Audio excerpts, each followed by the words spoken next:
meeshaa miidhagduu nageellee miidhama ijoolleen nageellee miidhama hedduun isaanii meeshaa quality qulqullina qabuu fi meeshaa babbareedaa akkasumas immoo ulaagaalee mana keessaa tokko isaanii ni guuttatanii miidhagduun meeshaa miidhagaa tahee qabdi. Assalaamu alaykum wa rahmatullahi wa barakaatuh.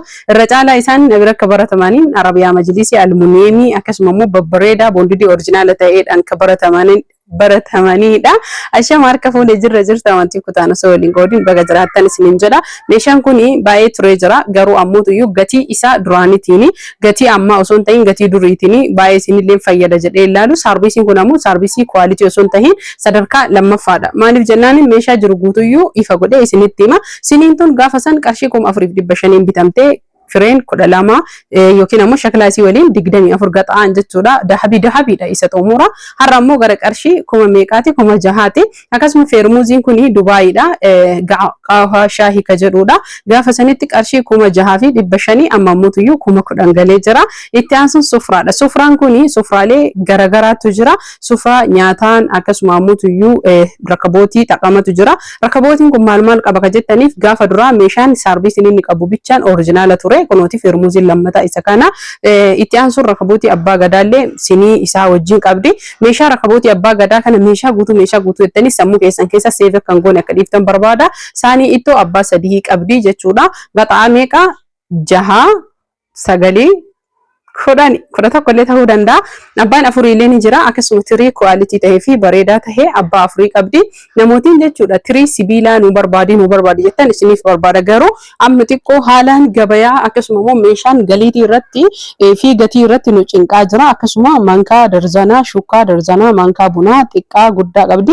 Saanii zirgii darzana tokko saayizii yookiin ammoo diizaayinii isaa 8 maazanii 8 akkasuma ka firaafiree ka daabboo ta'uu danda'a ka kuukisii ta'uu danda'a ka akkasuma wanna adda addaa faandishaa ta'uu danda'a ni qabdi. Saanii faandishaallee xiqqaallee guddaallee lama qabdi ka qorsoollee akka bareeduuf jechuudha. Namootiin meeshaa akkana babbareedaa barbaadan kana bicha osoo hin tahin meeshaa hedduudha jookii ilmoolee wajjin nama hedduutu iyyuu jaalata.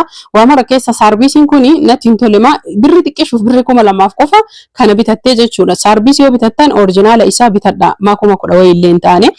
Kanaaf saarbiisiin wal caalaa jookiin itti aanu ammoo noormaala isa kana inni kun adiillee ni jira. Namootiin barbaadan meeshaalee kanneen hunda distii hafuuraa qabdi. Makarajii aananii noormaala qabdi.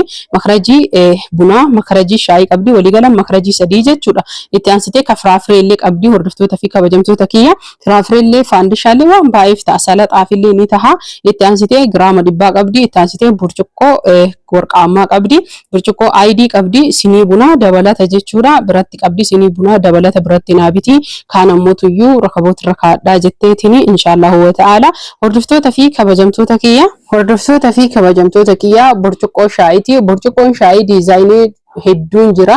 Haa ta'u malee jechuudha kan yeroo hunda mana keenya keessatti itti fayyadamnu isa kamii beekuu qabna. Maktafaa firee 3 qabdi. Maktafaa mukaa tokko qabdi. Makarajiilee hedduu fi distii hafuuraa akkasumas safeedii masoobii buddeenaa osoo hin ta'in masoobii daabbooti kan isin qabdu. Itti aansuu isaanii giloobaalii kalarii adiidhaan qabdi. Distii maajistiikidha. Distii namootiin hedduun jechuudha. Distii abbaa 5 abbaa 7 abbaa maalii naabitti jettani. Abbaan 5 kun sadarkaa qaba. Achi booda kan makarajii shaayii aananii qabdi. Kan aananii qaba. Kan sukkaaraa qaba. Akkasuma ammoo jechuudha fireen isaa ammoo fireejaa hordoftoota fi kabajamtoota kiyya. Wanni isin hubattanii beekuu qabdan meeshaan kunillee meeshaalee hedduudha. Maashina saachii yookiin ammoo maashina juusii saachii qabdi. Isa oriijinaala ta'e saachiillee sadarkaa haga 8 jira. Hordoftoota fi kabajamtoota kiyya achi booda ammoo istoofii dhaabbataa qabdi. Namootiin hedduun jechuudha meeshaa hedduu keessaa wanni isin beektanii sirriitti hubachuu qabdan meeshaalee keessan keessatti maaltu isin barbaachisaa akkasuma ammoo meeshaan oriijinaalli kamii ka itti aanu ammoo kamii jettanii beekuu qabdani. Warri biyya namaa jirtan dhaamsaan isinii dhaamu tokkotu iyyuu jira isiniin jedha. Saarbiisii yoo bittanii jettan saarbiisii haa ta'u saarbiisii itti aanu naabitii hin jedhina. Maaliif jennaaniin ani ija kiyyaan argaa waan ta'eef saarbiisiin kun yoo qarshii 4,500 ta'e kwaalitiin ammoo 7,800 dabaltanii bitachuu isin wayya. Asumaan siineleen babbareedduun tunneen akkana fakkaatullee dhuftee ammaaf na bira jirti. Namootiin barbaadan daffaadha qabadhaati order godhadhaa. Isa qofaa miti uffatoolee fi jalabiiba akkasuma ammoo jalabiiba daa'immanii kan nama guddaa kan haadhaa kan obboleetii walirra xaqama namni barbaadanii rakabooti Dubai illee diizaayinii akka dheengadda lala kaamera akkanatti viidiyoo meeshaan akkana jira dhibbarraa dhibbatti garuu viidiyoon kaleessa xiqqoo na jala gurraachessee sababni isaa bilbila isiniin jedhee jira meeshaa obboleettii teenna baatu san jechuudha kanaaf rakabootilee kanneen illee namni barbaadan screenshot gootaniituma dhuftanii meeshaa hedduu ramadaanaaf namatti tolu keessa yeroo baay'ee meeshaa ramadaanaa jedhanii garuu meeshaa ramadaanaa osoo hin tahin yeroo dhufetti meeshaan yeroo hundaayyuu inshallah kama ramadaanaati isiniin jedha wanni babbareenni yeroo kamiyyuu mana keenya keessatti nu barbaachisa osoo ittillee fayyadamuu baanne miidhaginaaf illee tahee akkasuma immoo isa kana ammuutu zaarii jimmaatiif meeshaan kunniin kan dhufeefi jedhe achumaan viidiyoo mee isinillee ilaala jaaladha gammadaa isiniin jedhe isiniif erge meeshaaleen kunniin meeshaalee kwaalitii fi akkasuma qarshiin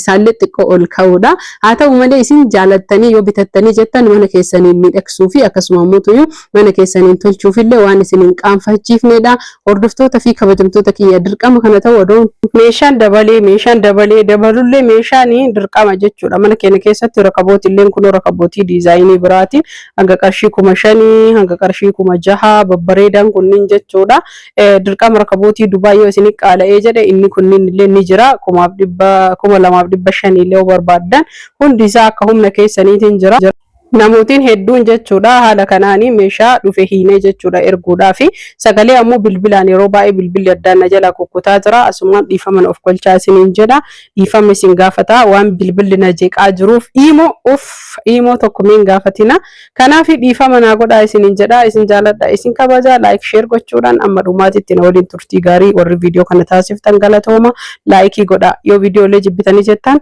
likein vaaraalii baasa waan ta'eef like na godhaa horaa bulaa nagat fayyam